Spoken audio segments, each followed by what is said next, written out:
So my name is ConnorAnderson. I'm an 8-month student here at Aprovecho. What I really wanted to accomplish for myself was the round pole framing, which I had very little experience with.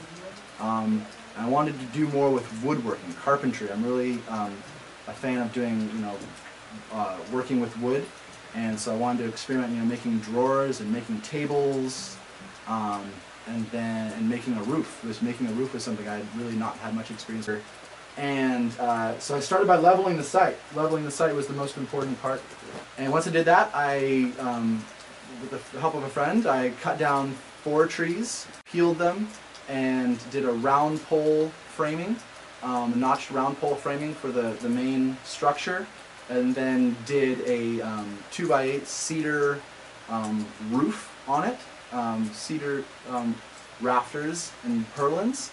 And then I did just a tin roof on the majority of it, and decided for aesthetic reasons I wanted to sort of give the feeling of sort of entering the shop area from the woods. So I decided in the last section of the roof to do actually a living roof. And once I got a basic shape for that, I went ahead and laid my stone foundation, local basalt stone foundation, and brought up these cob walls. And because I was thinking of having thinner cob walls, I put fencing into the walls to make them kind of make them stronger. I'd seen that technique before, and so yeah, I started building it up. And once I got to a height, I laid the bench in, and this is a reclaimed gym floor, old growth Doug fir that I laminated together. I planed them all to the same width and laminated them all together. And this is a real sturdy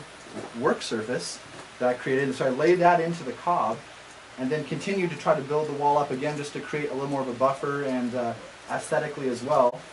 And that was the next big project of my shop. And once I was done there, I sort of had room to play with the rest of the design, and so I designed a few more little bits and pieces. So some of the features that I included in this building was one, there's a workspace here. It's a nice solid countertop, but I wanted to have more functionality to it. It's being a narrow space, so I wanted to be able to bring it out. So with the help of a friend, we designed these 2 sections of the table that when you pull them out, you can actually put in longer sections that allows you to have sort of like a sawhorse or more of a clamping surface or cutting surface, so that the workspace becomes more versatile depending on the project that you're using.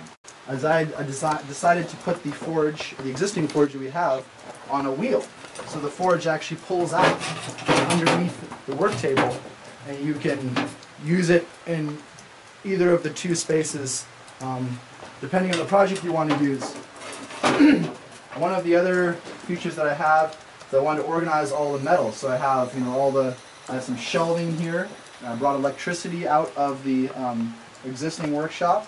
And then for smaller scrap metal, just to be able to sort through it easier, I made an opening box here that you can actually kind of get in with a little bit of light, and are able to find pieces to work with.